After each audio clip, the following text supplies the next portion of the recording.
Well, there will be another copyright claim. BMI, Sony, whoever the hell it is. Even though I do put a disclaimer in front of it, they're still gonna throw it up there. I'll still get a ton of emails just like I have on everybody else. Come to find out, I have been blocked in a lot of countries. I thought that was pretty cool too. See, one person just finally joined. Everybody out there knows I sit up here for 2 or 3 minutes, 4 minutes, whatever it is, and I do my little intro thing. Hey, PJ. And it is one of them things, it kills time. I have been outside all day. I've been off work today, thank goodness. Off tomorrow, off Saturday. Got to work Sunday morning. Got to be there at like 3:30 in the morning for Easter Mass. And then I'm off Monday. So I'll get to write Randy Hill's show. Speaking of Randy Hill, as a matter of fact, I think the quality of his show has improved a ton. Very, very good investment that Randy has made. Finally got his lighting and everything situated, and everything looks really, really good. Got 2 people watching on Wayne's World. I know PJ is one. I don't know who the other is. Don't really have anything really planned tonight, so to speak. Like I said, I've been outside all day. I've been going since early this morning. Hey, Thomas. So that answered the question who the second person was. But anyway, cutting grass and spraying the yard. Matter of fact, my hands are still blue from the dye. It's like a bluish green, bluish green color. And I do have my church going shirt on. It's holy. But anyway, rim shot. Don't really have, like I said, have absolutely anything going on tonight. And I am not drinking beer tonight. I'm just drinking Dr. Pepper with nothing else. Ice. But anyway, like I said, been out working. Got a great big flower bed that I'm working on. That's where my baby Luna is buried. It's probably 25, 30 feet long. And probably 6, 7 feet wide. But anyway, and Thomas says the doctor is in. I don't want no shots. I don't like needles. I would give up right away. But anyway, I just said on the description of all this tonight, ask me anything. I can absolutely answer any question that you have. May not be the answer you're wanting, but I can answer it. Even if the answer is, I don't know, which is probably what the answer is going to be. It was going to be a joke, but anyway, sort of screwed that part up, I guess.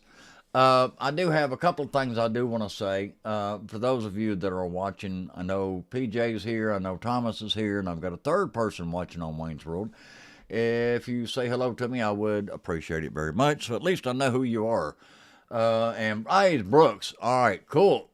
Says hello, Greg Wayne, and the rest of the crew. Yeah, all three. Just joking, guys. I'm in a good mood. A little tired. Like I said, I've been outside working all day and finishing up, trying to finish up the flower bed. I got to go tomorrow and get concrete and do a foundation for my little blocks and stuff that's going to go around the flower bed. And then I've got to go to Lowe's and get about 25 or 30 bags of red mulch. Going to be loads of fun. But anyway. And then I got to figure out what kind of flowers I want to plant. I know it's something I want to come back every year so I don't have to go out there and do it all the time. Annuals, I think they're called, or something like that. Perennials, whatever. I don't know. I'll figure it out when I get there. But anyway, like I said, we have made comments about Randy Hales, and I do think that the investment that he made and getting a gaming system, so to speak, I don't think it's quite as powerful as what I've got. However, my lighting and all that stuff ain't exactly right because I use a green screen behind me. Matter of fact, let me do this just for shits and giggles. I'm going to turn everything off. Now, you can see it's just a green curtain back here behind me. And it's not perfect, but it is one of the features that, which one was it I had? I think it was this one. that the Restream has is being able to use the green screen. And the camera that I use also has a built-in program where I can activate the green screen, so it works with the green screen, and it don't look too bad. There's a little bit of a wrinkle right along in here, which I'm not. That's on this side back here, and it's not perfect, but anyway. And my lighting ain't absolutely wonderful. Matter of fact, if I sit a certain way, I look just like Randy with a big old shine on my head. Just making fun of him. Randy is a hell of a guy, guys. He does a fantastic show, no matter what it is he does. However, I like it when he does the rants because I think that's just funny as shit. Especially when he's talking about wrestling. And a lot of times I do happen to agree with him. But anyway, I haven't shaved, haven't got my hair fixed. As a matter of fact, I hadn't even taken a bath yet. About 10 or 15 minutes ago, my wife said something to me about, "Oh, are you going to do a show tonight?" I said, "No, I don't think I am. I think I'm just going to go get in bed or, take a bath and go to bed." She said, "Well, you really should do one." I was like, "Well, I don't have absolutely anything prepared. I don't have, nothing." So she said, "Well, you ought to do something." I was like, "All right, fine. I'll go up there and get on and just have a little fun." So it is Ask Greg Wayne anything. I don't care. For something that if I can answer it. If not, I will access the internet and see what I can find. And that includes videos and everything. As long as Thomas don't ask me about the frickin' Jerry Lawler and Andre the Giant match, I'm good. No, I'm just kidding. Just kidding, Thomas. But that is one of the things I have tried to find, and I cannot find that anywhere where they wrestled in Memphis. Now I can find all kind of Andre stuff, and I can find all kind of Jerry Lawler stuff, and all that kind of stuff. And I know PJ would be absolutely tickled to death with anything with Jerry Lawler on it. But I have not been able to find that particular match that he's talking about. And the reason being is because back in the day, everything was on like 3-inch tape, and it was in like a big ass suitcase. That went from town to town to town to town, different TV stations, and it got reused, so it got erased, I'm sure. I am sure there is a copy somewhere in the world. Don't know where, but I know there is probably a copy somewhere. Somebody has it. They just ain't posted it on YouTube or anywhere where I can find it. I've even tried MSN and Bing and several other search engines and stuff, and I cannot find anything. Now, I did find a comment referring to that match, but I never did find it. Anyway, we're going to get back into the comments. Brooks says, I'm going to throw it up on the screen and see he only knows how to use it when Adam Dunn is around. You're just too damn funny, Brooks.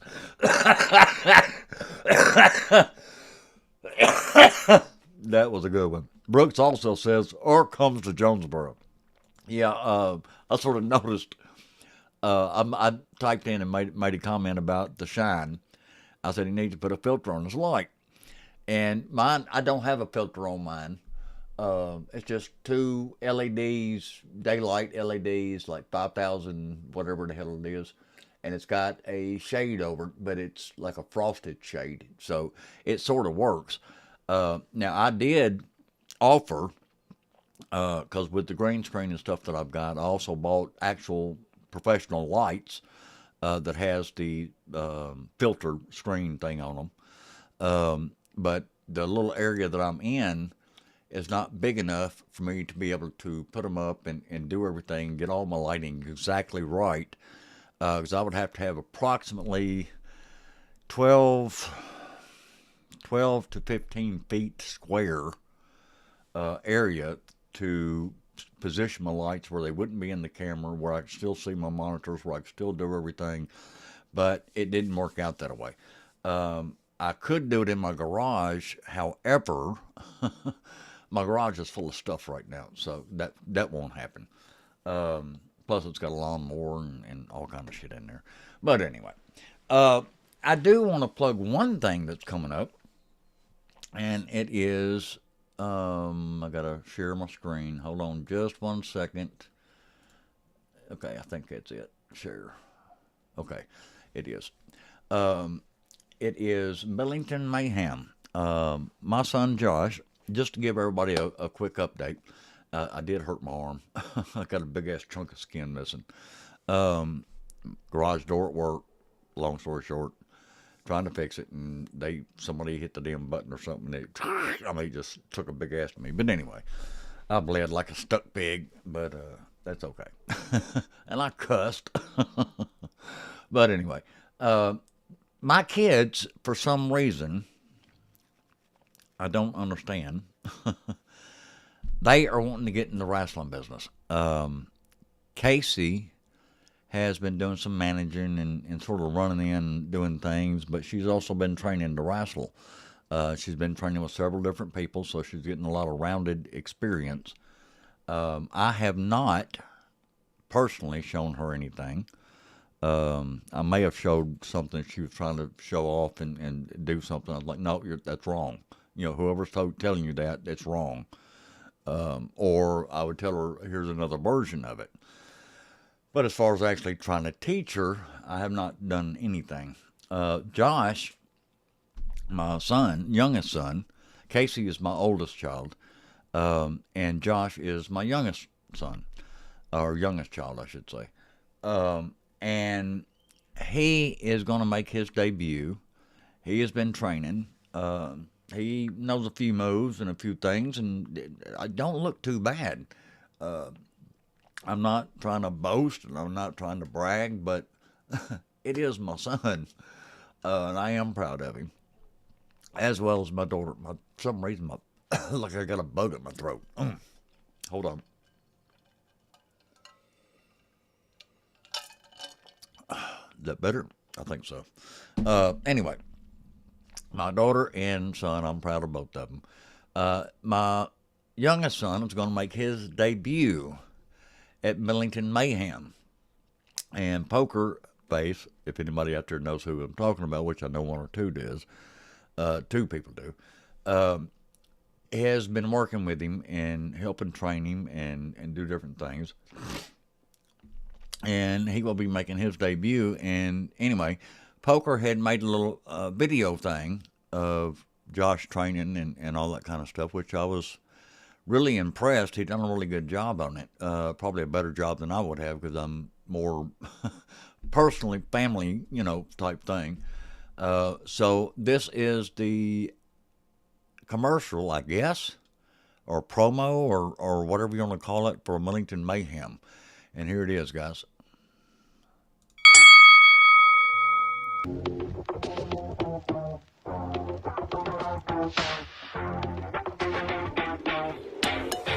Wake 'em up, 우리 얘기 들어봐. 깜짝 놀라게 될걸. It'll surprise you, I'ma get you moving by my side. Wake 'em up, yeah, 너와 나의 secret. 만들어가 friendship. Show me your sign, 연결된 line 열어봐. 너만의 비사인 손을 잡아. 어른들은 뭐라 해도 이해 못할 our story. 같이 할래 영원토록 by your side. That's the way we do. 멋지잖아 me and you. Send me now, 너가 내 앞에서 friendship, so let's go. Let's make it last all night. Put a breath, feel my BFF. 날 따라해, you know we dance like that. 소리 질러, you gotta make some noise. You know you're my BFF. Put up your hands for my BFF. 노래봐, you know we sing like that. 볼륨을 up, I wanna hear your voice. Cause you know you're my BFF. Talking about BFF, you know what I'm talking about. 우리끼린 다르잖아, 이런 건 말. 그래 이 꿈 위에 타고 거부 꺼내보자 우리만 아는 그 꿈. 우리 둘 쿵 짝짝 쿵. 친한 친구인 척하는 친구 빼고 찐 친구만 모여 bestie come on us. 여기 붙으라 걸어 새끼 손가락 best friend and son. 사람들은 뭐라 해도 이해 못한 our story. All right, there you go, guys. Now you saw it. So now I can get all of this out. If I can find my stuff to hit the button. I can't see behind my camera. But anyway, it's doing it again. It's all up in my ears. But anyway, there was that video. And that is my son, Josh. Unfortunately, I don't have anything on Casey. I wished I did, but I don't, unfortunately. Is there anything out there anybody would like to ask me that you might think I might know the answer to, or something that you have not been able to find that I might be able to find online. And if not, we are going to probably call this a really short show. Because, like I said, I don't really have anything else lined up at this particular moment. And I do want to give Randy Hales plugs. And this is Living the Dream. It is Randy Hales' book. If you have not ordered it, please do. It is a really, really good book, guys.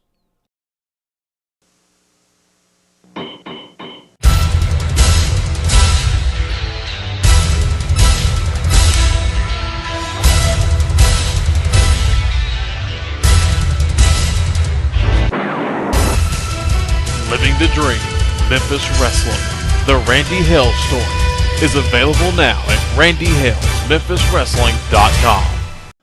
And that is the Living the Dream. And on Monday nights, guys, at 7 p.m., he does the Power Hour. I don't know who it is that does that voice, but I like it. The Power Hour. And here's a commercial for that, guys, real quick.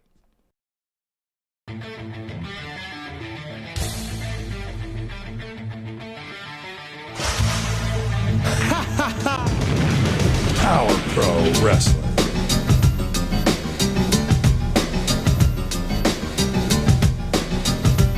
Power Pro Wrestling.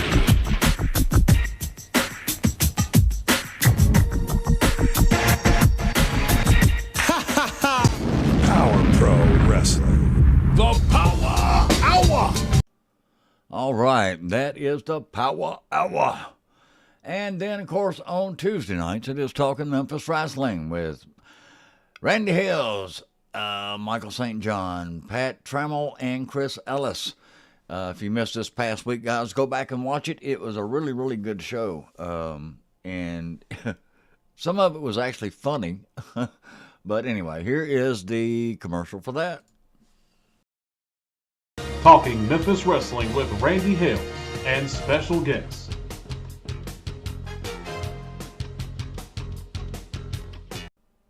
And that one is short and sweet.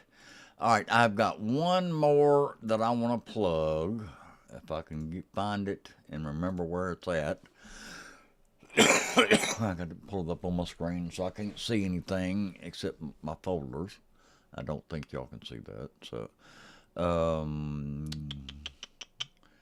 no, it's in a different altogether. It is right here, and this is that. So open. All right. And this is, if you want to be a professional wrestler, guys, this is the one to go see. Check them out. It is NetPro. If you live near Northeast Tennessee and dream about becoming a professional wrestler, you are invited to train at NetPro Studio Professional Wrestling School in the beautiful Bobby Eaton Arena. Training for men and women ages 18 and up is on Sundays 1 to 5 p.m., Monday through Thursdays 6 to 10 p.m. That's right, 20 hours of in-ring training opportunity every week. Coaches Dangerous Dan Matthews and TNA's Crazy Steve will personalize your pro wrestling training according to your fitness goals, previous experience, and current skills. No prior experience or appointment is required. Just show up, pay, and get started. NetPro Studios is conveniently located at 100 Emory Lane, Kingsport, Tennessee, 37660. For more information, follow NetPro Studio Professional Wrestling School on Facebook and Instagram.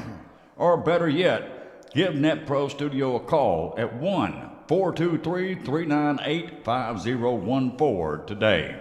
You can also email for information, netprostudio@gmail.com.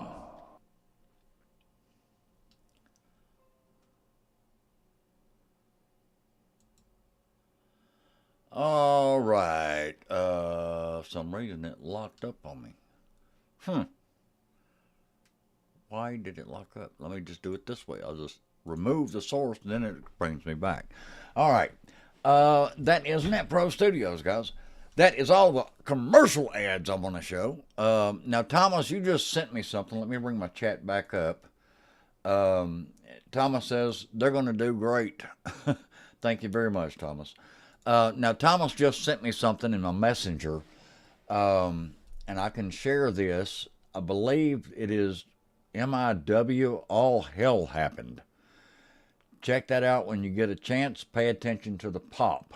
I'm not real sure what he's talking about. However, if you care to explain that, Thomas, or would you rather me not show it?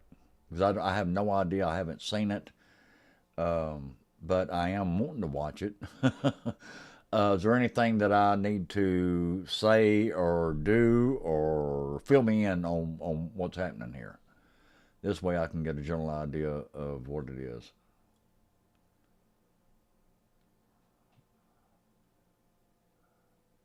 I wonder if he left.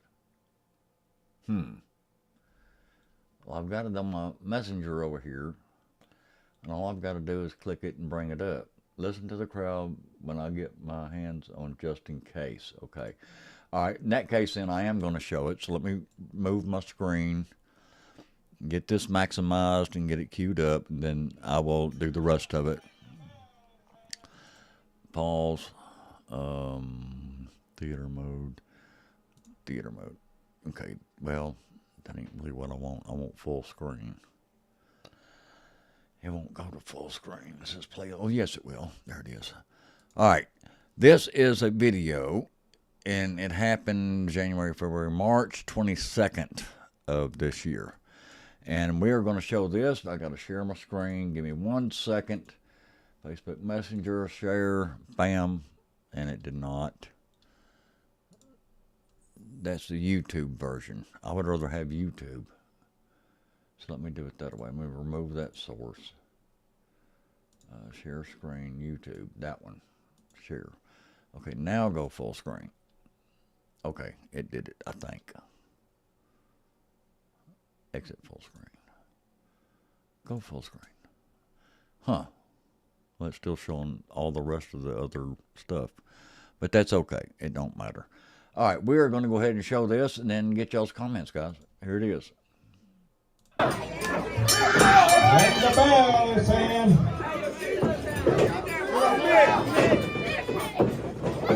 Whoa, and the ring is bubbled up. Justin, come on, John.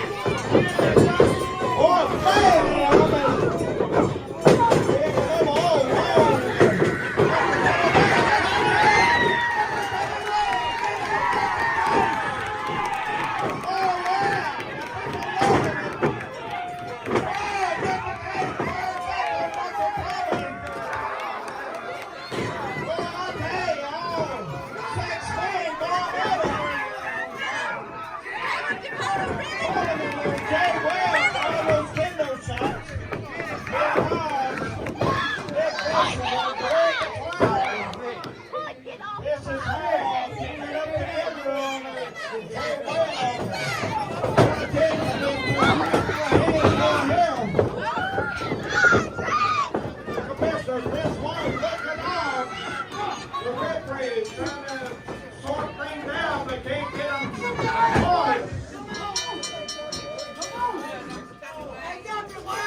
All right, ain't nothing wrong with that. That's for damn sure. And that is 3:22:24. All right, guys, we are going to stop that. I gotta get it to stop. It's all in my ears. Anyway, that was pretty cool. That is Thomas out there, guys. And he he made the comment. He said, "I swung at anything that moves." I can't blame you. I would have too. Too many damn people in there for me. But anyway, I'm gonna say hello to Al Tuttle. He says, "Hello, Greg and everyone," and that is that. So I hope everybody out there is going to have a wonderful Easter. I have to work Easter, so and Thomas says, "Thanks, Pops, for showing that." You're welcome, son. I don't mind a bit. Anyway, we are not really doing anything. If anybody has any questions out there, please type them in so I can hear them or see them at least, and I might be able to answer it. So I ain't doing absolutely anything tonight. I've been outside working all day. A little on the tired side, to be honest with you. And anyway, I'm here for the moment anyway. I already plugged Net Pro. I plugged Randy's book. I plugged all of his shows. Oh, the only one I didn't plug was the Randy Hale Show. Ooh, I messed up. And that's my favorite show out of all of them. Well, that and Talking Memphis Wrestling on occasion. PJ says, chaos, but good. Yes, it was chaos. I have to agree.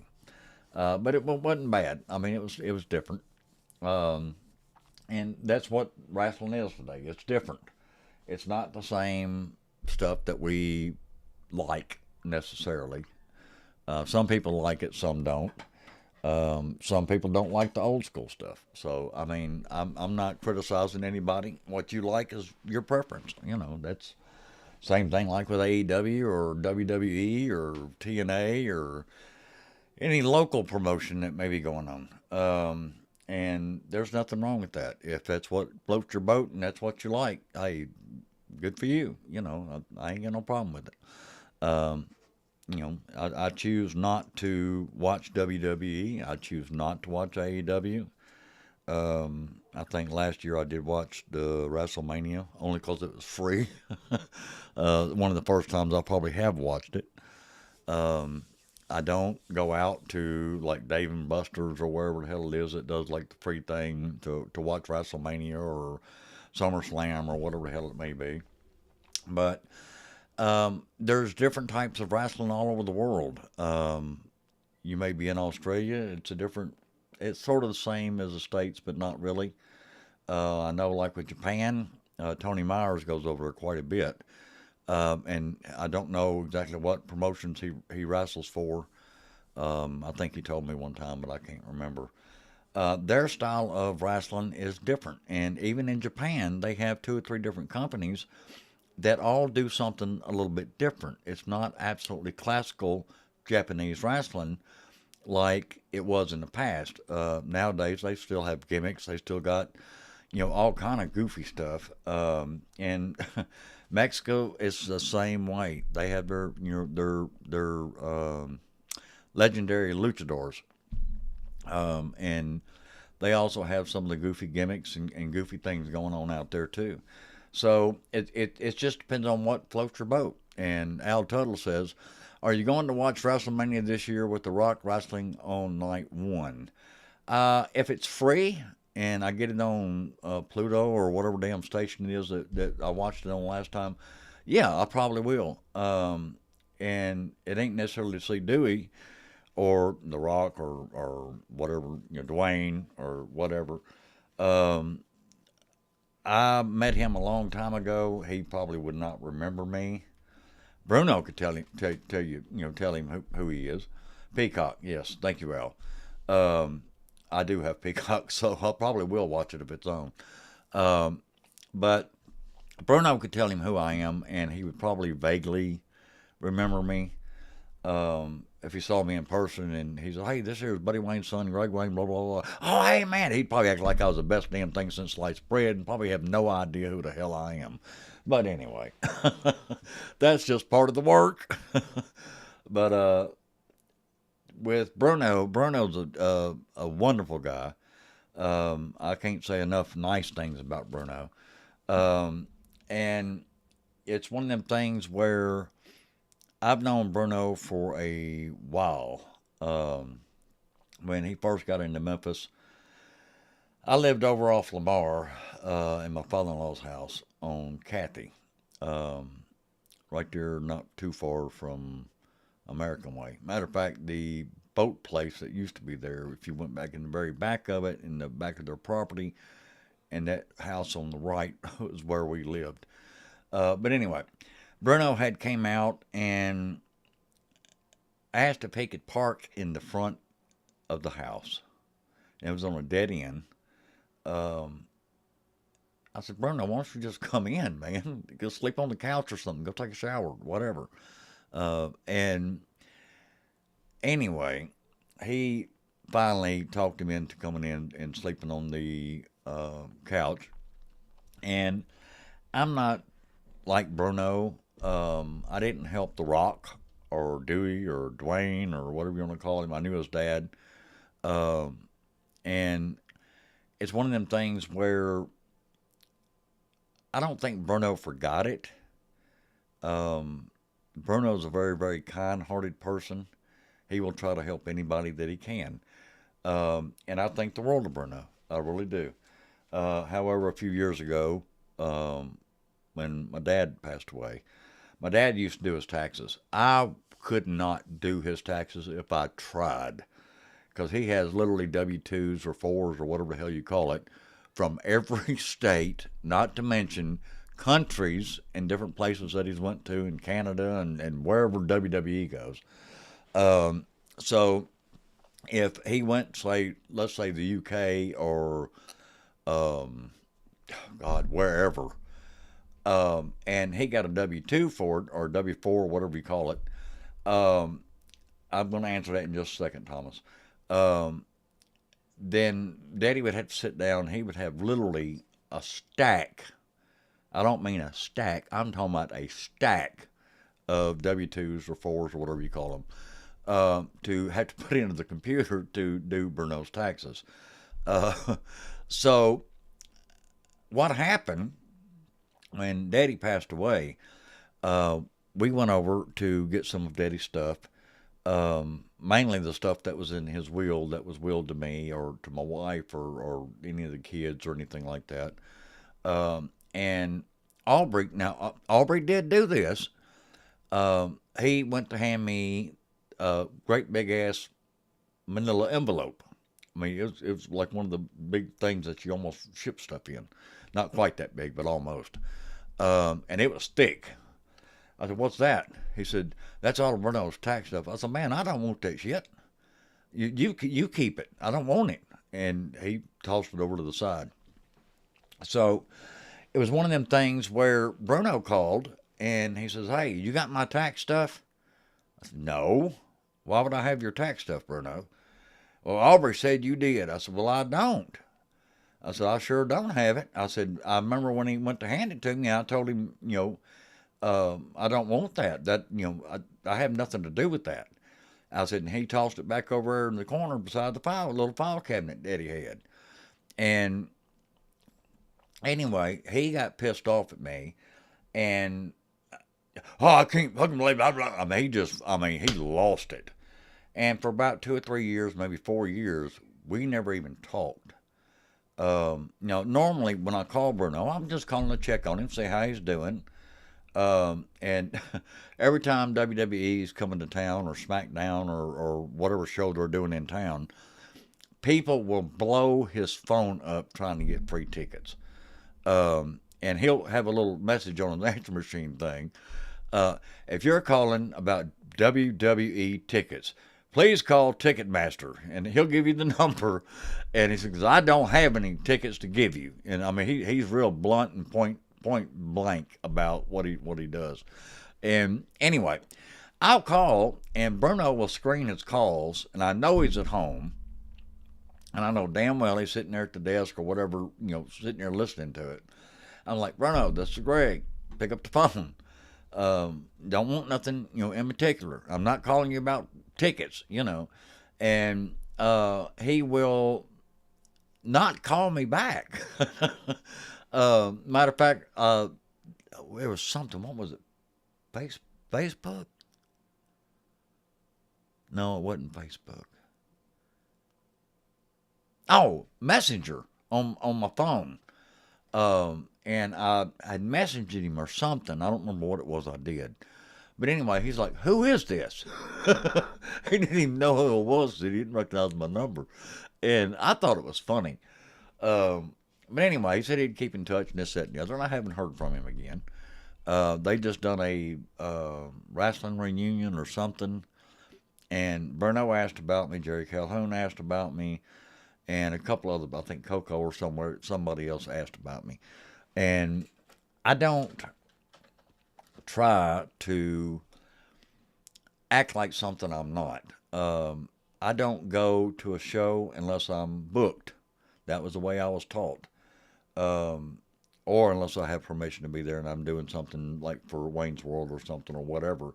Then I might go and, make some video or do an interview or whatever.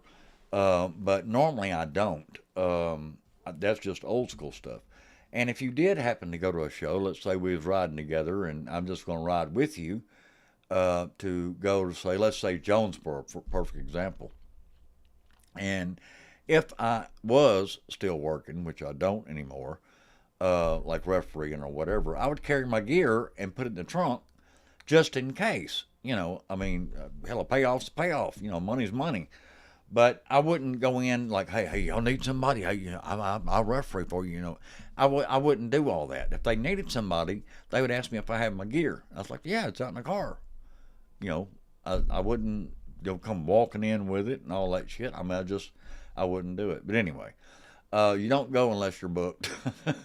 And I ain't been booked, so I don't go. Thomas says, did you ever have any interaction with Ole Anderson? No, I did not. Matter of fact, I think I met him at the Coliseum, but I didn't really meet him.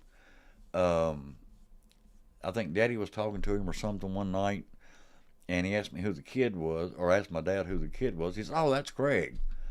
And I was younger then, so I really don't remember all that. Thomas also makes a comment. He says, I heard Dennis Stamp say that in Beyond the Mat, the not going to a show you're not booked on. Well, that's old school. That's the way it is. That's the way I still believe. Al Tuttle's got a really good question here. I saw a few names that as I was halfway reading it, I have not read it yet. Al Tuttle says, I saw a match with Ken tagging with Scott Hall from 1988. Ken got on the top rope onto Hall's shoulders and jumped off and hit a flying leg drop. I was scared he wasn't going to make it, but it looked really good. Well, thank you very much, Al. I have not seen that. Now, I did have, I don't know where it's at, it's not on my computer, a picture of Ken in Mexico, I think it is. I think it's Mexico. But anyway, he's coming off the top rope and he's going to do a cross body on somebody on the floor. And they catch him midway, like in the air, coming off. Ken was a heck of a worker, heck of a wrestler back in his day. Billy Robinson, I don't know how many of y'all are familiar with Billy Robinson, but he is a catch as catch can wrestler. It took me a long time to be able to figure out how to say that name. Catch as catch can, which means you grab it if you can, basically.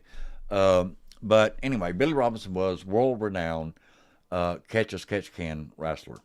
And he was at my brother's apartment at French Riviera. It used to be French Riviera. I don't think it's there anymore, on Summer Avenue. And he was staying with him when he was in town.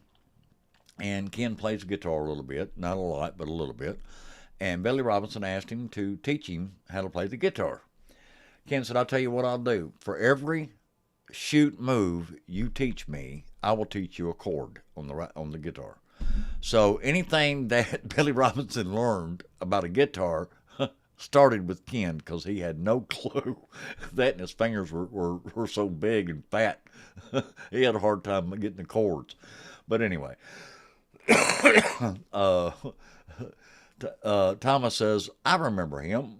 I do too. He's a great big sucker. Also, we was talking about Ken just a second ago. Al said that he saw a match with Ken tagging with Scott Hall in '88.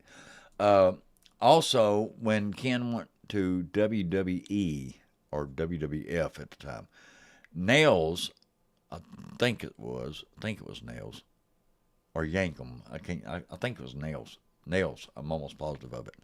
The prison guy. He got criticized for his size.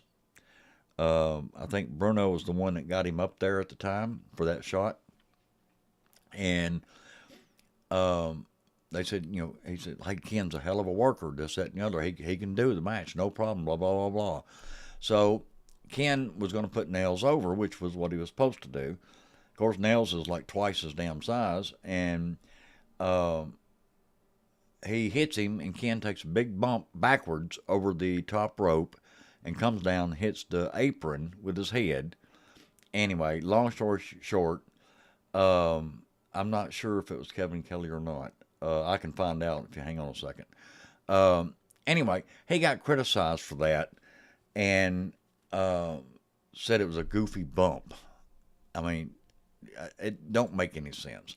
Hang on just 1 second. I will answer your question. Damn it, get over there. Al, just give me 1 second. Maximize, damn it. Thank you. All right, hold on just 1 second. I'll find out here in just a second. LZ, Nails, WWF, I think it was.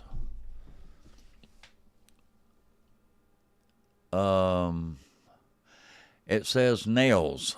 Kevin Patrick Watchholes is an American retired professional wrestler who is best known for his appearance in the World Wrestling Federation in 1992 under the ring name Nails.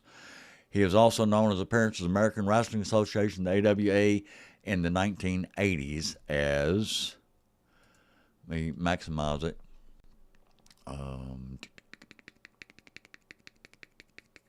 Mr. Magnificent, Kevin Kelly. That's who you're thinking about, I guess. Kevin Kelly, correct. You are correct. Ding, ding, ding, ding, ding. See how easy that was? Thomas says, yes, that's him. Brooks says, Greg Wayne, are you going to the Legends reunion show in Evansville? No, I will not. Unfortunately, I will not.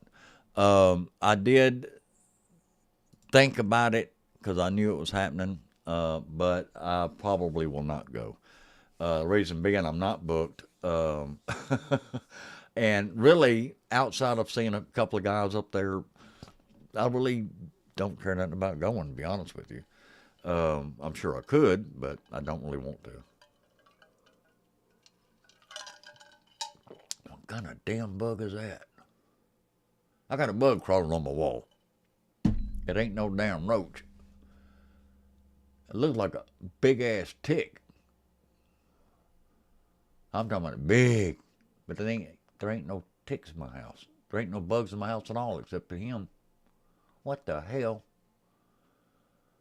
I'll find something to hit that bastard with. Damn, it jumps too. Ooh. How in the hell did they get in here? Oh well. Springtime. Anyway, is there any other questions or anything out there anybody would like to ask? God damn it, somebody keeps jumping back and forth. I want to know what kind of bug that is. It ain't a stink bug. A little sucker can jump. Anyway, I got a bug. Ooh, I'm scared of bugs. I don't like spiders and snakes. That ain't what it takes to love me. Well, I want to be loved by you. All right, I got 4 people still watching on Wayne's World. Cool. Is there any other questions or anything out there, guys? Or is there any request? Singing time. Or not.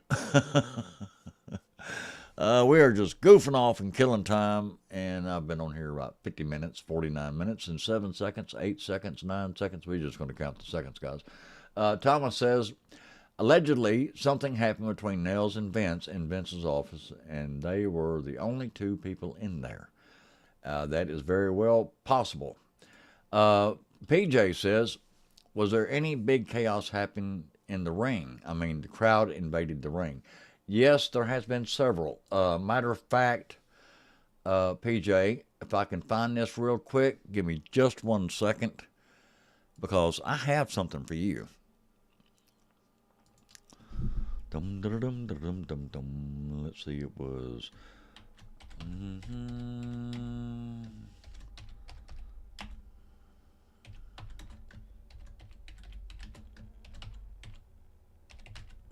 See if I can find it. That ain't it. Let me close that one out.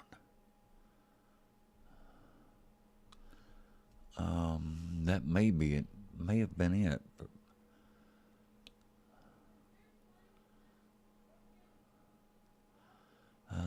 okay, I think this is it. However, it's 31 minutes long. I'm not going to sit here that long. This was Jerry Lawler versus Austin Idol. Hair versus hair steel cage match. And if I'm not mistaken, this was the night Tommy Rich was underneath the ring. Let me fast forward this a little bit.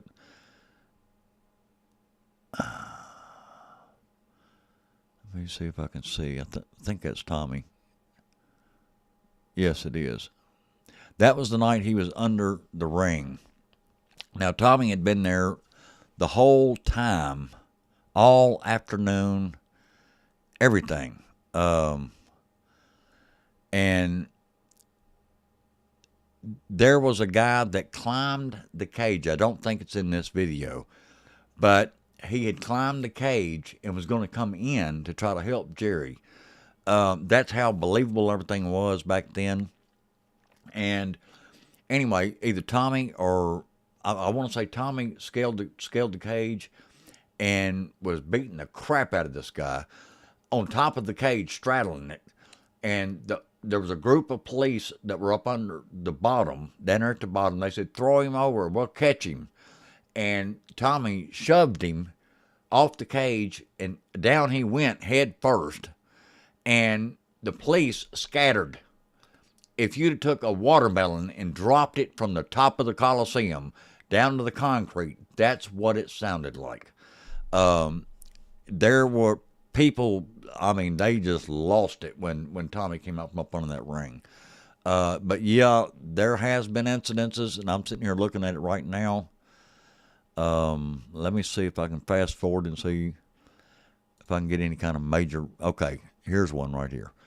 Okay, let me pause. Whoop, wait a minute. Pause. Right here, I'm going to share my screen, and this way PJ can see. I think you'll still be able to hear me when I'm showing this, if I'm not mistaken. This is from after they posted Lawler, which basically they grabbed his legs and rammed his crotch into the post. A modified, whatever you want to call it. But anyway, here is that, and I do want to show this because you can see the reaction of the people that are around the ring. Him into that ring. Same thing they did before. Well, Idol. Now you start seeing people starting standing up, and they're standing up all over the building. And Paul Dangerously is the one that is their manager. Paul E. Dangerously. Idol pulls the referee over. Lawler is down. Count of one. I wish they showed the part where the guy climbed the cage. Because he came all the way from the top of the Coliseum all the way down to the floor. The hair match to Austin Idol. 18 minutes, 17 seconds. The winner is Austin Idol and Tommy Rich. Now you notice right there, everybody in the building is on their feet. They are not very far from a riot at that point.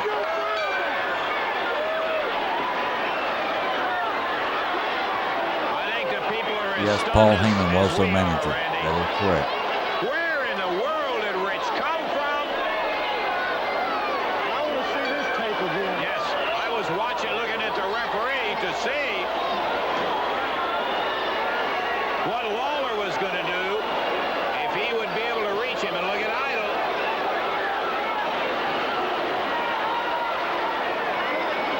Idol apparently got the key from the referee. I didn't even see that. I'm looking at Jerry up there. I was trying to find the other part of it, and I can't find it nowhere. Unless he's got it away, 'cause it's going to get nasty. But anyway, we're going to stop it right there and stop screen sharing. It comes back to me and close that out. But yeah, there has been times that things did get a little out of hand as far as the crowd goes, and that wasn't the first time. The place would be packed, and somebody would, come down from the very top of the Coliseum all the way down to the floor, how they got over the rail and not get caught, the whole 9 yards. And they would try to jump in the ring. We've had people do that before. And once you cross the barrier, you are open game. That's why the barrier is all the way around the ring. Same thing with WWE. Now, I know I have watched a couple of things on YouTube where somebody would try to jump in the ring and they beat the stew out of him. That includes the referee. The referee even got in licks. So, yeah, things do get out of hand on occasion.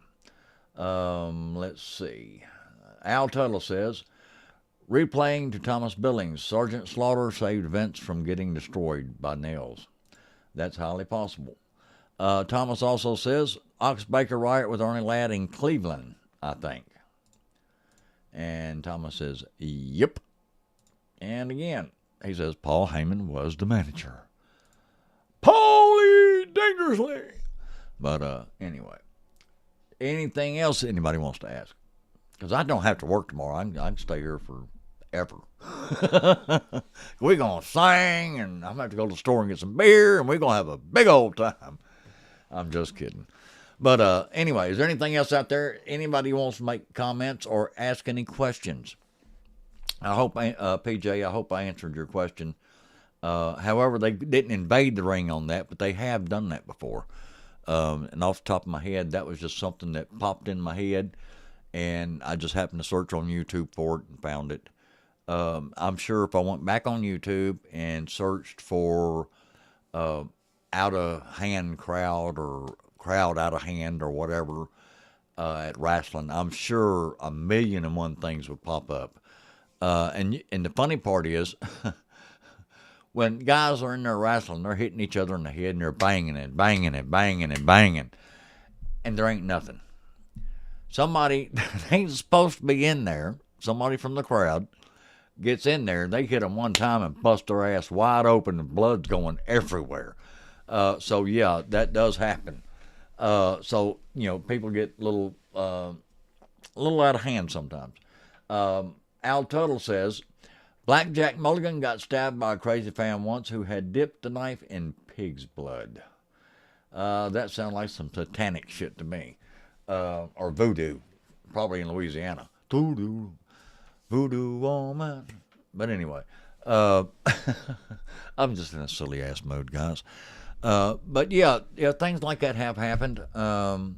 Get burned with cigars, cigarettes, whatever. When you're trying to, go by, have wads of ice in a cup, balled up. It's like a damn rock. That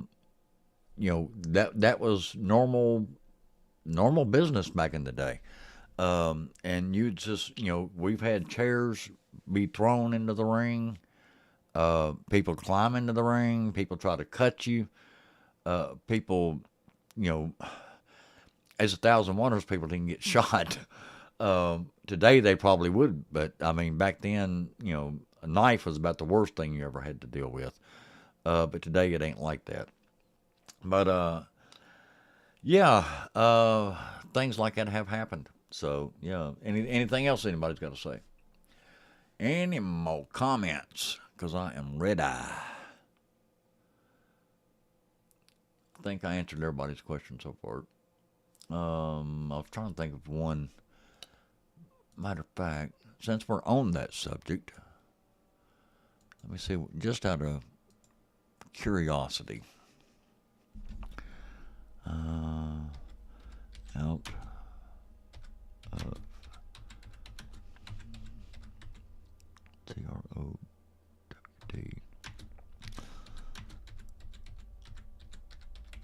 Just out of curiosity, I'm just curious what's going to come up. That was Jerry Lawler. Hilarious fan shouts. WWE fans stunned in silence.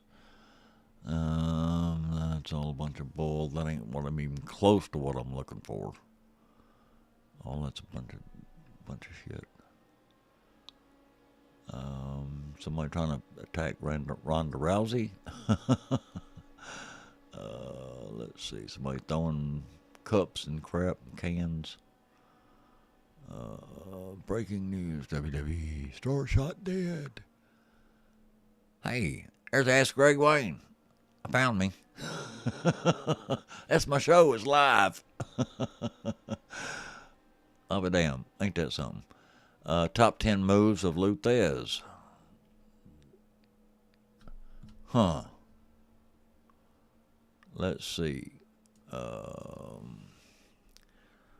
Out of control. Let me reword it and see what comes up. That's the same stuff. It's showing exactly the same thing. I figured a whole bunch of stuff would pop up. But it ain't. Brock pleads guilty. Loudest crowd reaction. The Fabulous Ones versus the Road Warriors. Gilbert and Wayne family brawl. Wow. Greatest crowds in wrestling.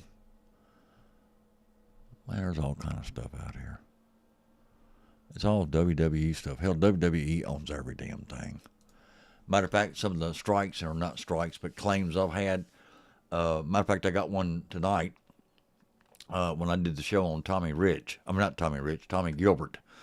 WWE owns that damn footage too, and that was from Smoky Mountain. But anyway, it is what it is. Al says, you could do a whole show on crazed fan attacks. Yes, I could. That is very, very true. Jimmy Hart got shot in the ass with a blow dart. Yeah, he got shot in the butt with something. That's for damn sure. I remember that one. That was funny. Because he actually had to go to the hospital in Shitport. In the late 60s or 70s in Chicago, Bobby Heenan was shot by a fan. Damn, I didn't know that. That's good information, Al. Thank you. Thomas says, I was watching Thez versus Carpentier last night. I have seen that match. It's a real good match. That is pretty cool. Jimmy Hart, I still think that's funny as shit. I'm going to put it back up here again. Got shot in the ass with a blow dart. He got shot with something, or stabbed with something. It's probably a damn needle. But anyway, because you have nurses and shit that are devious, that can't stand Jimmy Hart. Like, ah! That probably is true. There's probably one of them damn, diabetic needles, one of the little short ones. But hey, I don't went to the hospital too. I mean, you never know nowadays, especially with AIDS and all the other crap going around. But yeah, I remember that. Matter of fact, there was an interview or something that he did, and he was talking about being shot in the ass with a blow dart. That's where it come from. But yeah, it's funny. Is there anything else anybody else out there would like to see besides me go the hell away? That is just too damn funny. I'm going to bring my YouTube channel back up. Get over there. I hate when it don't want to move like I want it to. Barbed wire match. Jerry Lawler versus Dutch Mantel. 11 minutes. Major Payne, biker fight scene. That has Bam Bam Bigelow. And then the Cold Twins versus Bad Attitude. And that was in 1994. It looks like Bobby Eaton and Steve Kern. It looks like. There's Memphis Heat 2011. That is an hour and 28 minutes long. Let's see. What else can I find? Wrestlers all say the same thing about Sting. He's a prick. That's everything I've seen anyway. Jeff Jarrett. Why my dad isn't in the WWE Hall of Fame? Because he never wrestled in WWE. That I know of. Coco Beware, Pretty Young Things, Tommy Rich, Junkyard Dog, Jerry Lawler. The Road Warriors versus the Long Riders. That's a horrible match I've seen yet. Lou Thez versus Buzz Sawyer, 1980, Memphis Wrestling. Best of Jerry Lawler, Part 2. Rodney Carrington. Thomas Gabriel. Pretty good singer. Sounds just like his pappy. Hey, there's some little midgets. I mean, little people.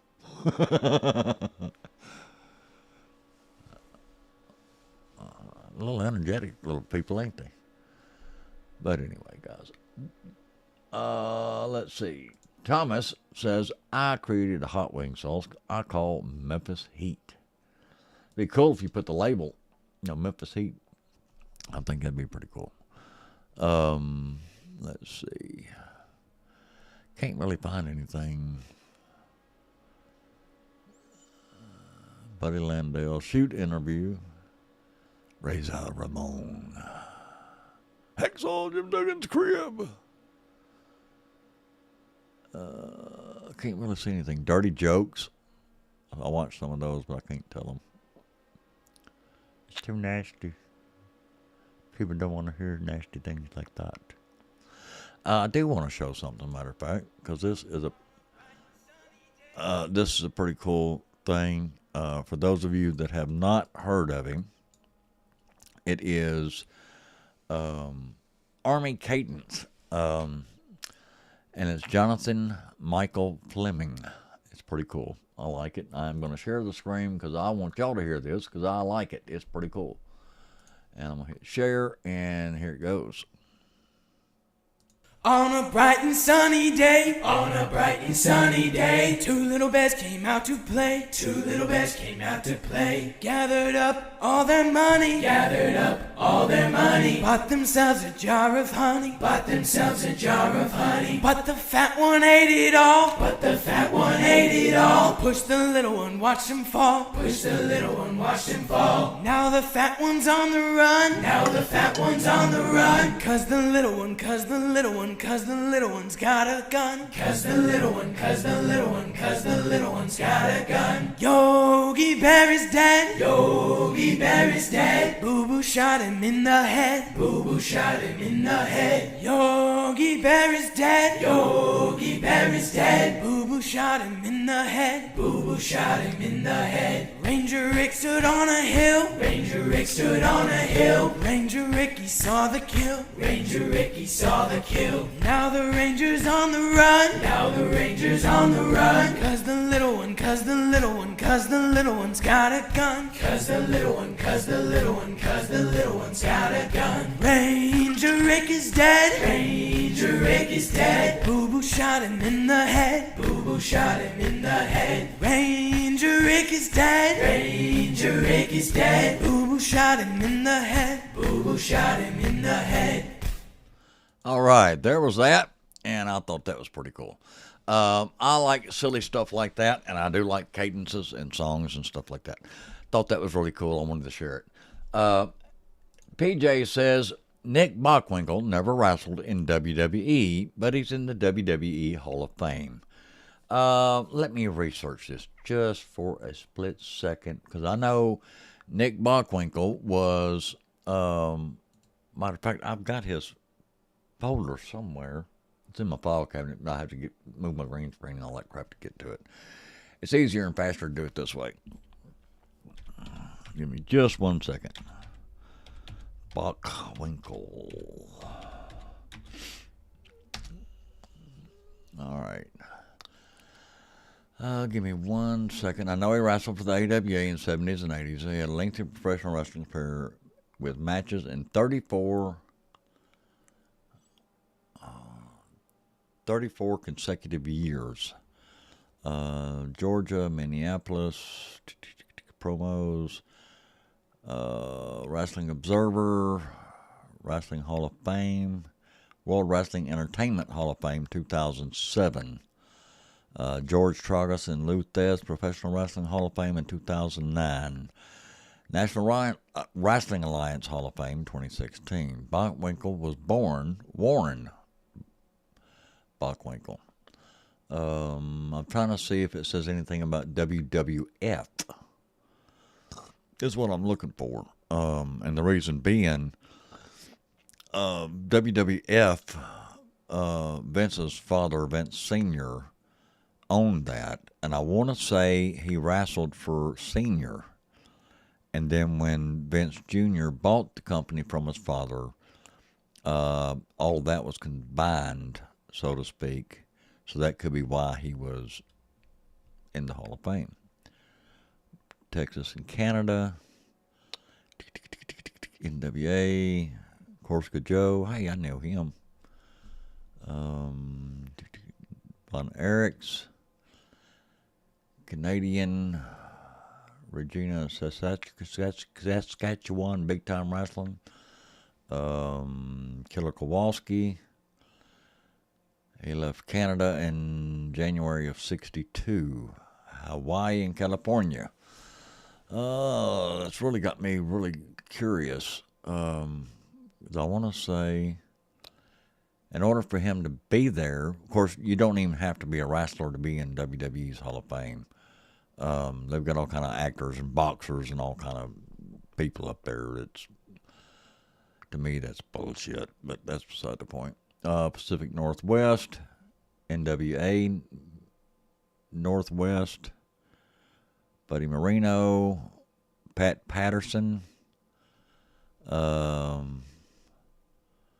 lost Pat Patterson and Tony Bourne, whoever that is. Left Pacific Northwest Wrestling.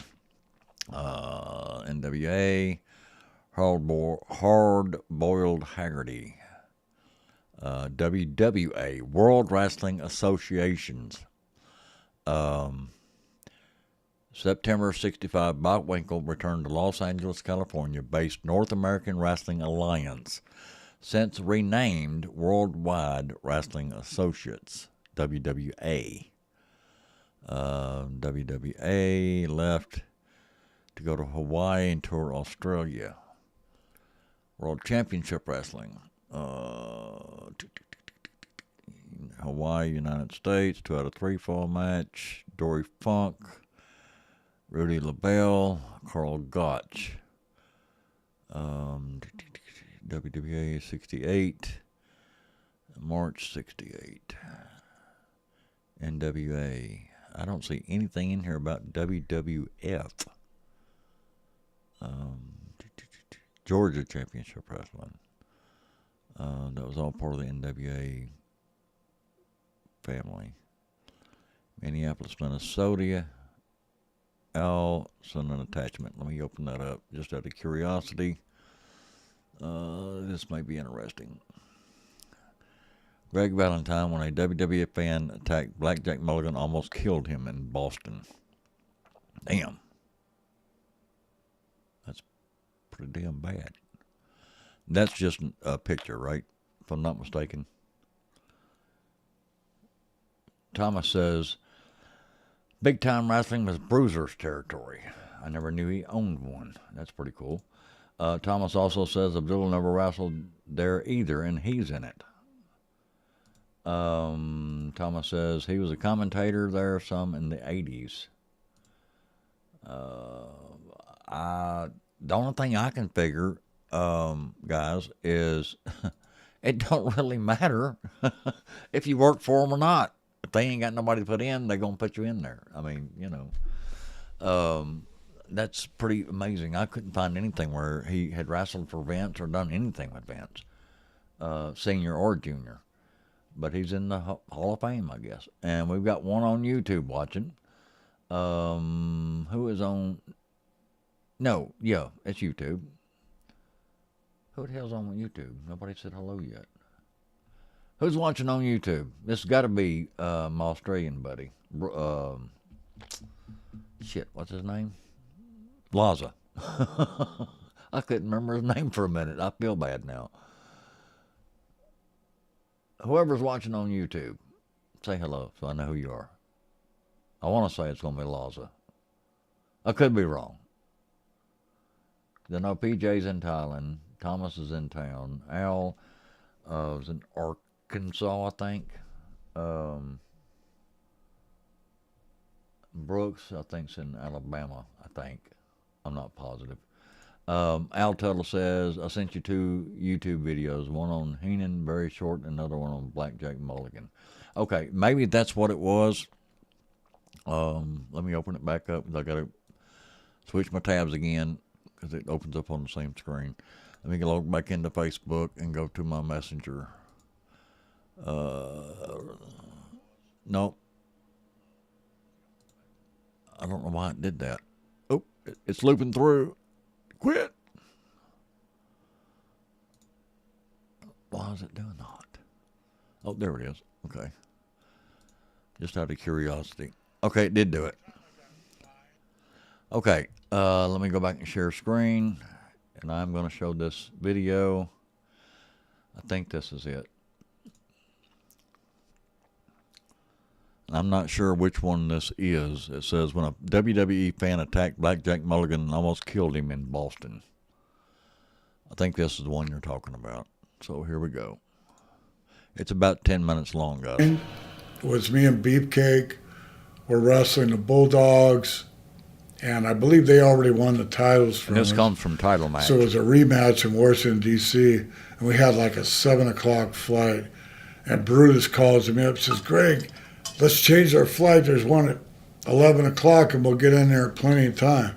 Well, that being said, we get to the airport, and there's thunderstorms in D.C., big time.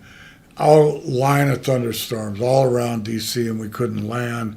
And we finally landed, and it was like 7 o'clock, and we're at some airport there, usually BWI or something. We had to go all the way to the Capitol Center, and we're racing like hell. And it might have been before cell phones, or I could have told. Chief Jay Stroma was the agent at the time, and we were good buddies. But we get there and we run in there, and I could see the ring, and I could see that the Bulldogs were already out there, and they had Don Morocco and Cowboy Bob Orton wrestling them. And Chief goes, yeah, you're too late. You're too late. So I remember I got a big time fine. $3,000 was my fine. And probably my payoff wouldn't have been that good. Maybe 2. I don't know. Could have been 3. $3,000 though, you know. Back in the 80s, that's a lot of money. I go, holy shit, $3,000. And that was Beefcake's fault. I would have taken the early flight. I never did it again, and the only one time I screwed up, they'd give you a pile of tickets, and I looked at the tickets, and it was East Coast stuff, right? And I went home for 3 days, worn out from the road. I get a call after I've been home one day. Hey, Greg, disregard those tickets. You can just pick up new tickets. We're going to fly you to California, and you're going to work San Francisco and L.A. and that. And I love going to California, right? Okay, awesome. But now I'm asleep, right? And I go back to sleep, and then I forgot all about the phone call. They didn't send me the tickets because they were at will call or whatever you call it. You get them at the airport. And I got on the plane and went to I went to Boston instead. And I showed up. What are you doing here?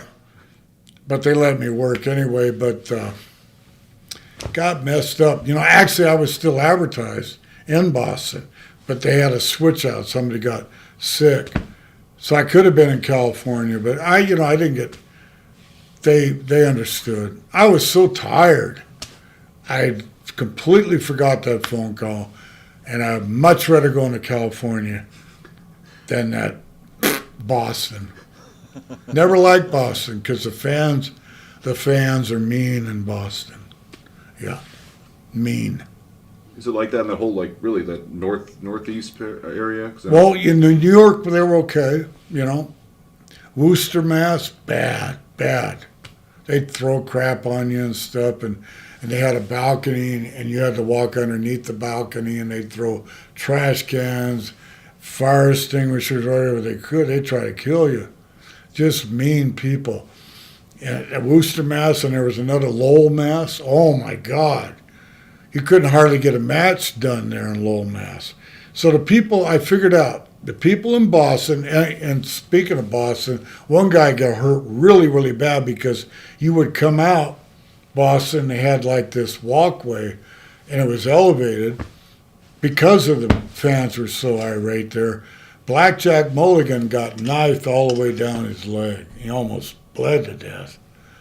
And he showed me the scar years later. So, very bad. Boston's a beautiful city, great restaurants.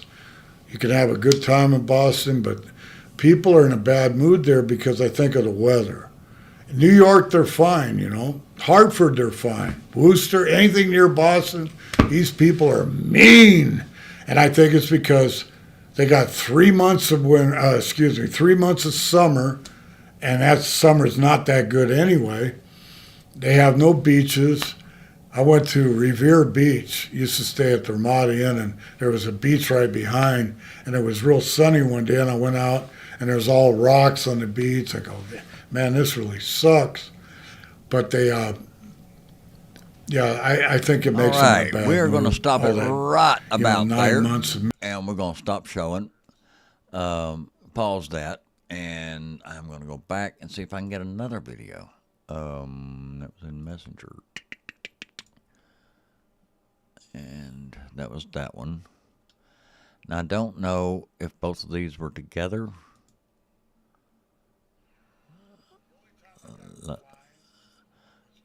Okay, that was just one long interview. Okay.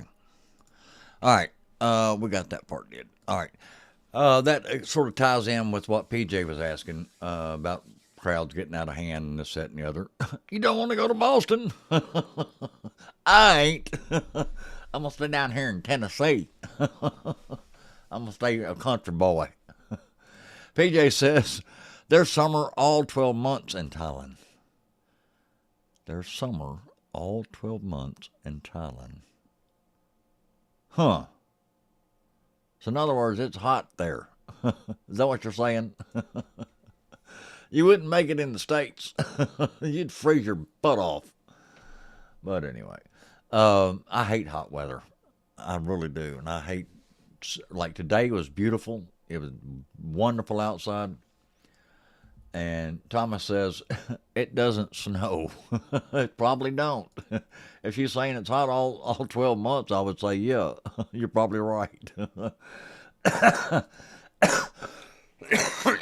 And Al says, I sent the other one separate before that one. Okay, let me go back and look again. Now I got to open my screen up and throw it back over here. Get over there. And I have to go back into my Facebook and go back into my Messenger. And that must have been the one that was above what you sent. I didn't see that one. Okay, Bobby the Brain Heenan. Okay, I see it now. Okay. Oop. Pause. Thank you. All right, let me go back and share screen. And it's going to be this one. And hit share. Now it's in my thing. I'm going to try to bring it up, get it to work. See, this one's different. This is like a link. Okay. This is just a link, what you sent. That wasn't an actual video. So here you go, guys. Now, unfortunately, this is not going to be real huge because there's no way for me to make it bigger. There you go. 25th, 1975. An irate fan discharged a firearm at Heenan in Chicago's International Amphitheater following his interference in one of Bockwinkel's matches. Fortunately, Bobby emerged unscathed, but the incident resulted in injuries to 5 individuals seated ringside, with one person in critical condition. On January 25th, 1975, an irate fan discharged a firearm at Heenan in Chicago's International Amphitheater following his interference in one of Bockwinkel's matches. Fortunately, Bobby emerged unscathed, but the incident resulted in injuries to 5 individuals seated ringside, with one person in critical condition. Okay, I did that one twice, and the reason I did, because it didn't start out exactly on time. I want to make sure we got all of it. And you're right, it was really short. It was a short video. I did like the crowd, though, the picture. That was pretty cool. Thank you very much, Al. I do appreciate that. Is there any other questions anybody out there has? Or any other suggestions? Or anything y'all would like to send for me to show? I'll be more than glad to. Because I have nothing else to do, really, except go take a bath and go to bed. And I ain't really wanting to do that. I'm going to go down and eat some more. I'm hungry. I don't eat enough. I got on my holy shirt. I'm planning on going to church later. Forgive me, Lord. I'm just playing. I'll strike your ass down. All right. Is there anything else out there? Because we're just having fun. That's just too damn funny. Let's see. Tomorrow I have to go get mulch. That's going to be fun. And concrete. And maybe some more retaining wall blocks. But anyway. Now we got 5 folks out there. Wonderful. One still on Wayne's World. Wayne's World, party time, excellent. I don't see any comments from Wayne's World on YouTube. Yes, YouTube. Changing guitar strings is fun. Yes, Thomas, and I have a question for you. Matter of fact, I'm going to throw that up on the screen because I went and got some new strings for my guitar. And I want to ask you a question. The little bridge, it's up there by where you do the tuning at on the first fret, not the fret, but the little piece of ivory or whatever. I put my number 6 string on first, the top string, the bass string, and the damn thing is touching the frets. Now, should I have started from the bottom and worked my way up from the first string to the 6th? Because when I put that one on, it's touching the frets and it ain't even doing like it's supposed to. So, what suggestion you have on that one? Because I know that damn piece ain't supposed to move. I even tried putting another little piece of string or something from one of the other ones up underneath that string to get it to raise up, and it didn't do it. Al sent me another one. Wonderful. I love it, love it, love it. And let me bring it over here and get this over here and maximize. And CWA Memphis Wrestling, January 23rd, 88. We can do that too. That works. You can play guitar for us. You talking about me? Or you talking about Thomas? Thomas will do a whole lot better job than I will. My guitar's pretty, but you started right. This is an acoustic, right? It's an electrical acoustic. Yes, it's a Alvarez. But I put the top string on first, the E chord or whatever the hell it is, the thick one, and it looks like the piece of ivory or whatever is bowed or something because the string's actually touching the fret. Now, if it was just a hair off the fret, I'd be happy as a bug in a rug. But it's actually touching the first fret, so some reason it's not doing right. Al says, if you go to the 41-minute mark in the match with Ken where he jumps off Hall's shoulders. Is that what this is? The CWA thing that you sent? 41-minute mark. Let me bring it up and get it queued up. I still love that opening. All right, that is right there. Right here. Let me back it up just a spot. Okay, I got it. Got it backed up. Got it queued up. Damn, that didn't take long at all, did it? Thomas says, low E. You might need a new bone. I think that's what it's called. The guitar is new. The old strings were a little bit thicker and they were coarser. So I got some that was a little smoother. So it don't hurt my damn fingers.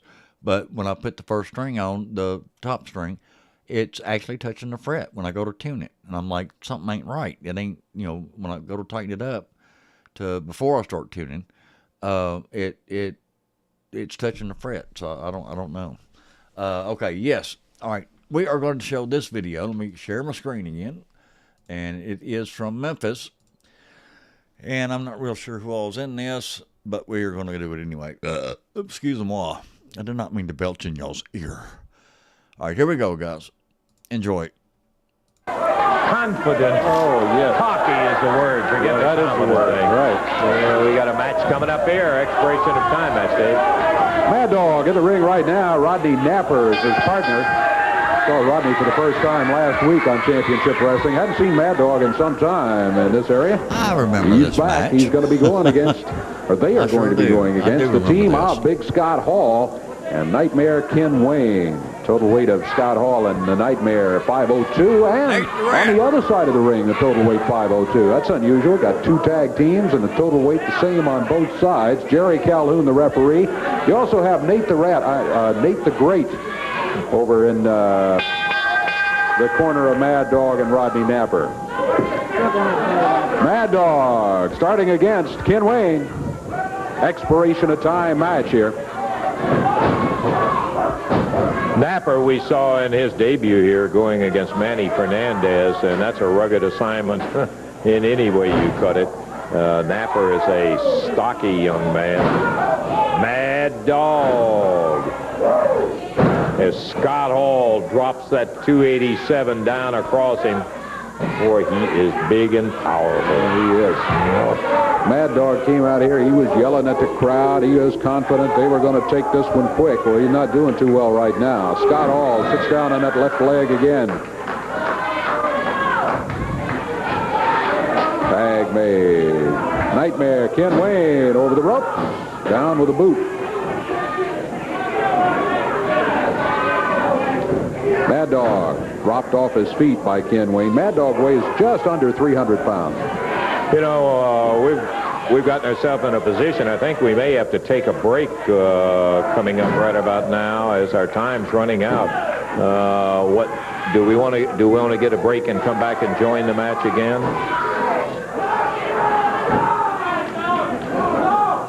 Kenny Wayne holding on to that foot. No, we'll just stay with it. Yeah. All right, that brought Nate the Great out of his seat. Scott Hall shoves Mad Dog back to the corner and says, all right, come on, let's get Rodney Napper in here for a while. Rodney, that's not going to work, sir. No. Trying to pick up Big Scott Hall. Now, the other way around, it does work. Big Scott Hall body slammed Rodney Napper. I don't think he read the instructions before he got into this match. You're right. Boy, I am telling you, he tried to pick Scott Hall up, and it was like Hall was screwed down to the mat down there. Hall reversed it around, as Dave said, and he popped Napper up in the air and banged him down. Tag on Ken Wayne, the Nightmare. Ken says, yeah, go ahead and break clean, and I'll take over. He does with the side headlock. 2.5 minutes coming up in this one. Expiration of time match. Ken Wayne shoulders down. Napper rolled him down there. Could not hold him for the 3 count. Mad Dog thinking about sneaking into the ring. Referee saw him, sent him back. Off the rope with a powerful shoulder butt. Ken Wayne, the Nightmare, now back to the headlock. Napper trying to shake him by throwing him into the rope. Ken Wayne turns him over. Count is 1, 2, but the right shoulder comes up at the 2 count. I think Ken Wayne probably released a little pressure on the shoulders because Mad Dog was starting in and Ken was turning to make sure he didn't get jumped from behind. Scott Hall. Hall and the Nightmare will be challenging for the World Tag titles coming up soon. Bang! Boy, oh boy, oh boy. Well, I think you can see from watching Scott Hall operate here that that's going to be a good match when they challenge. Look at this, Dave. Ken Wayne up on the shoulders of Scott Hall, leaps off. That's going to be it. He really landed right on it. Big bang from Ken Wayne and Scott Hall. Timeout. We'll come back and recap it for you. Poor little Ken. Poor little Ken, so short he had to jump up to give him a high five. I'm sorry, Ken. If you ever see this. Oh, Lord. That was just too funny. But that there is what he was talking about, I'm sure. All right. Is there anything else out there, guys? Anything else I can find? Or anything else anybody wants to send me? I will be more than glad to throw it up on the screen. The Rock has come back to WWE. Let's see, CWA, Bobby the Brain Heenan. We got all that. We covered all that. Cool. And that works for me. Anyway, guys, it is, well, I don't even know what damn time it is. It's 8:35. Cool. Because I've got time, because I have not been on like I should have been this month. So I've got time to kill. Kill it. Still don't know who is in YouTube. Nobody's made the comment. Or if they have, it's not working. I don't understand. Let me open up my YouTube. I'll find out who it is.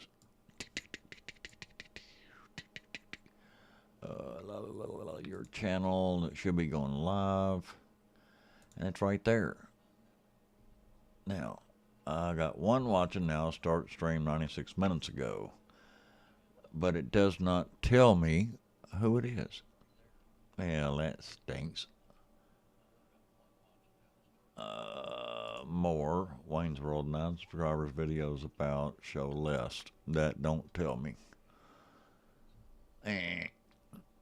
All right, I'm going to close out of that one so I don't mess it up because it's still working on YouTube, and I'm sure I'm going to get some more nasty emails. Your violation not be shown in certain territories. There was 9 last time. That was just from WWE, and it was on Tommy Gilbert of all people. All right, we are fixing to get ready to get out of here, guys. Whoever was on Wayne's World ain't there now. Or maybe it was me and it was running in the background and I just didn't know it. I don't know. But anyway, guys, Randy Hales has got a new setup and he is very, very happy with it, and I'm happy for him. Like I said, offered to give him some lights absolutely free. I was just trying to get them out of my way. I also got some lighting and stuff down there. I'm going to take over to Osceola to one of the companies over there that done a benefit for Vicky, my lovely wife. And I have been procrastinating and putting it off and carrying on because I've been working a lot. But that's no excuse. So after Easter, after Sunday, probably next Friday or next Saturday, probably next Friday, I will. Okay, it was Al on YouTube. Okay, thank you very much, Al. That way it clears up and I know who it was because there wasn't no comment with anything with the little YouTube thing. It all says Facebook. Cool. That works for me. Thank you very much for letting me know that. Anyway, we are fixing to get out of here, guys. Unless there is something else out there y'all would like to see or something you would like to make a comment about or a question, please do, because now is the time. Because it's winding down. And we're just going crazy. I like my little voice changer. I'm going to throw it up on the comment. It's me on YouTube. I was watching Facebook on my phone and on YouTube, the big screen. TV looks really good. Thank you. Oh, I'm such a damn silly ass mood tonight. I don't know why. It could be sleep deprivation. Sleep deprivation.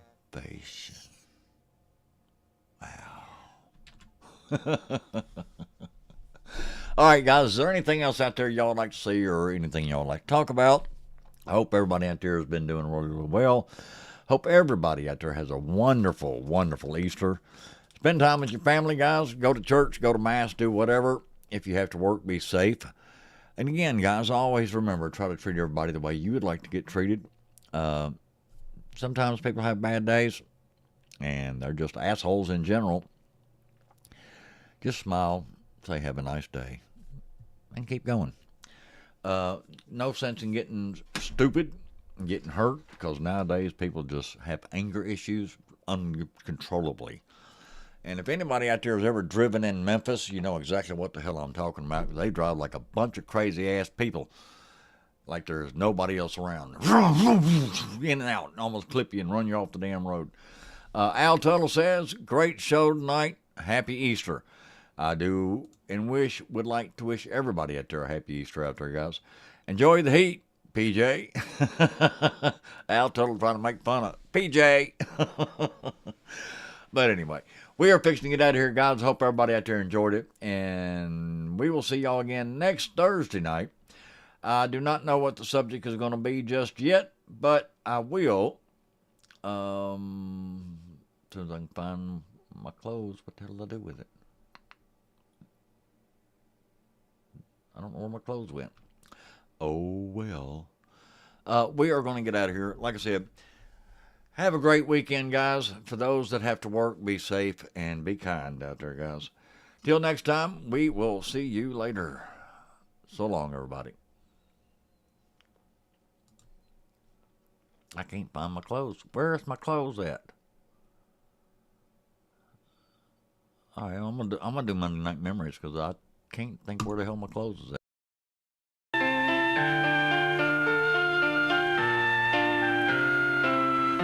found a program stuck back in my drawer. It was faded, it was torn. I couldn't wait till I looked inside. Some are gone, some are still alive. I watched them every Saturday on TV. I couldn't wait till they climbed in the ring.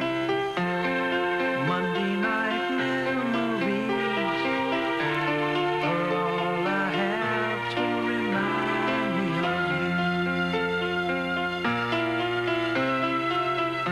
Jerry Lawler, he's the king. Austin Idol, superstar Dundee.